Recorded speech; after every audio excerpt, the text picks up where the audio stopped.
These are Oakley Spike frames. Now I'm going to show you how to replace the lenses. So first thing you're going to do is to take out the lenses. You're going to hold the top part of the metal frame and push. You're going to pull out on the metal frame while pushing down on the lens, like so.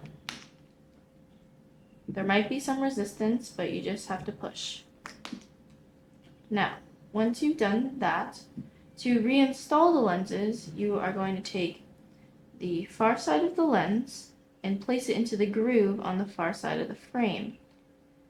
You want to make sure that it lines up snugly, and then you're going to hold 2 fingers underneath while 1 finger on top and almost bend it.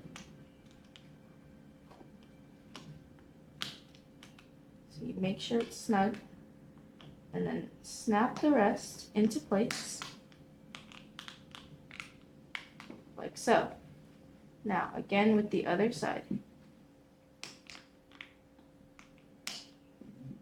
You're going to want to take the far side of the lens and place it into the far side of the frame.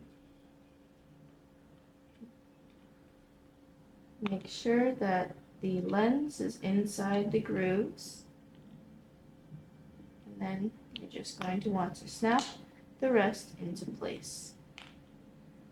And that is it.